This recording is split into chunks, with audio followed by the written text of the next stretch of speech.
वैसे भी इस बात से कोई इनकार नहीं करेगा कि बच्चे की पर्सनालिटी पर सबसे ज्यादा असर उसकी मां का ही होता है, क्योंकि वो सबसे ज्यादा मां के ही करीब रहता है। इसीलिए मां जितनी काम और बैलेंस्ड होगी, बच्चा भी उतना ही शांत नेचर का और समझदार होगा।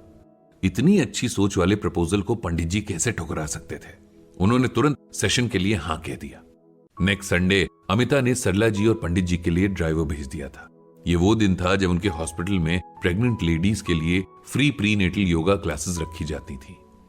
इस दिन हर ट्राइमेस्टर की लेडीज हॉस्पिटल आती थी। सरला जी को ये देखकर बहुत खुशी हो रही थी कि अब प्रेगनेंसी में लेडीज का इतना ख्याल रखा जा रहा था। उनके टाइम में तो न तो कुछ फैसिलिटीज थी, न ही अवेयरनेस ही थी। योग सेशन के बाद पंडित जी और सरला जी अंदर गए और अमिता ने सबसे उनका इंट्रोडक्शन करवाया।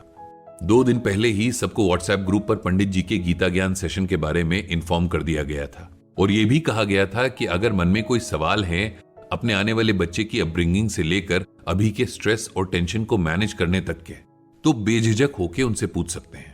सेशन शुरू करते ही पंडित जी ने सबसे पहले लेडीज को बधाई दी कि उन्हें उनकी जिंदगी की इतनी बड़ी खुशी मिलने वाली है और बेस्ट विशेस भी दी कि उनके लिए और उनके बच्चे के लिए सब कुछ अच्छा हो। उसके बाद उन्होंने कहा कि आप में से जो भी गीता ज्ञान के जरिए अपने सवालों का जवाब ढूंढना चाह रही हैं, वे अपना सवाल पूछ सकती हैं। सबसे पहला क्वेश्चन जिनकी तरफ से आया उनका नाम रिया था। रिया ने पूछा कि आज के टाइम में जब बच्चे इतने तेज होते हैं कि उन्हें समझाना और अपनी पसंद के काम उनसे करवाना मुश्किल हो जाता है, ऊपर से पेरेंट्स भी इतने बिजी होते हैं कि मुश्किल से बच्चों के लिए टाइम निकाल पाते हैं, तो ऐसे में अगर कोई पेरेंट चाहे कि उसका बच्चा बचपन से ही गीता ज्ञान पढ़ना शुरू कर दे या जब तक उसे पढ़ना लिखना ना आए तब तक अपने पेरेंट्स के पास बैठकर सुन ले, तो उसके लिए क्या करें? कैसे इस तरह का माहौल घर में तैयार करें कि बच्चा हमारी बात माने? रिया के सवाल को सुनकर पंडित जी ने कहा कि सबसे पहले तो यह बहुत अच्छी बात है कि आप बच्चे को शुरू से ही गीता ज्ञान देने की सोच रही हैं। अगर आप ऐसा कर पाए तो ये आपका अपने बच्चे को सबसे अच्छा गिफ्ट होगा। अब दूसरी बात यह है कि यह कहना गलत है कि आजकल के बच्चे बहुत एडवांस हो गए हैं और पेरेंट्स का कहना नहीं मानते। बच्चे हमेशा एक जैसे ही होते हैं और उनके साथ सबसे अच्छी या खराब बात यह होती है कि वे सब कुछ अपने आसपास का माहौल देखकर सीखते हैं। अगर आपके घर का, आस पड़ोस का माहौल अच्छा हुआ तो अच्छी बातें सीखते हैं और अगर खराब हुआ तो वो वही सीख जाते हैं। उनके दिमाग में सही गलत का कोई फिल्टर नहीं लगा होता है। इसीलिए अगर आप चाहती हैं कि आपका बच्चा बस अच्छी अच्छी बातें सीखे तो उसके लिए सबसे अच्छा तरीका है कि उसके कम से कम 7 साल का होने तक आप वो बन जाइए जो आप उसे बनते हुए देखना चाहते हैं।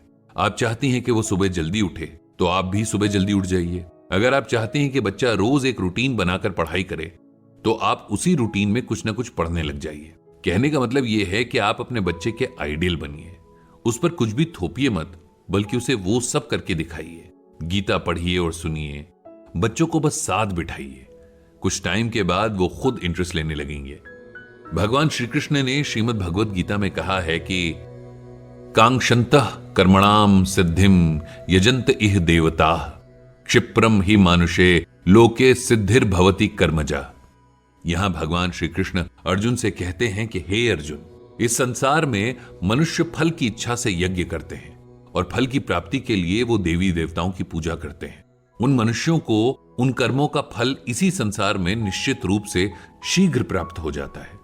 इस श्लोक का मतलब सिंपल लैंग्वेज में इस तरह से है कि इस दुनिया में हर इंसान कोई भी काम, पूजा पाठ और भक्ति वगैरह किसी न किसी इच्छा के चलते करते हैं।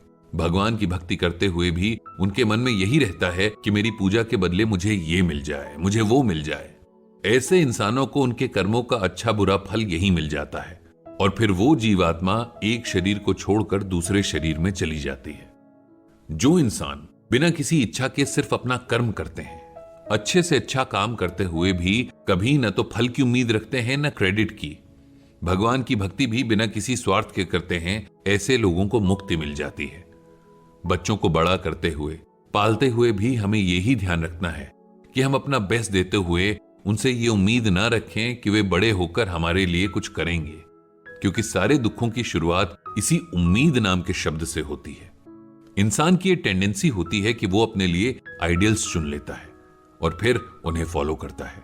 उसका आइडियल जो कुछ भी करता है वैसा ही काम करने में उसे अच्छा और प्रोडक्टिव फील होने लगता है। अगर कोई लीडर किसी काम को करे तो उसके फॉलोअर्स भी वैसा ही करने लगते हैं। इसीलिए कहा जाता है कि किसी भी सोसाइटी को ग्रो करने के लिए उसके लीडर्स का अच्छा होना जरूरी है। इसीलिए आपको तय करना है कि आपके बच्चों का आइडियल कौन हो और कैसा हो। आप जो भी गुण उनके अंदर चाहते हैं वो खुद में ले आइए। अगर आप चाहती हैं कि आपका बच्चा टाइम का पंक्चुअल हो तो उसे हर काम टाइम से करके दिखाइए। अगर आप चाहती हैं कि वो जंक फूड ना खाए तो आप सबसे पहले घर में जंक फूड लाना बंद कीजिए। इस तरह से आप हर वो काम करना अभी से शुरू कर दीजिए जो आप उससे चाहते हैं। मुझे पूरा यकीन है कि आपके बच्चे भी वही सब अच्छी आदतें सीख लेंगे। इसके बाद पंडित जी ने भगवान श्री कृष्ण से सबको सद्बुद्धि देने की प्रार्थना की। पंडित जी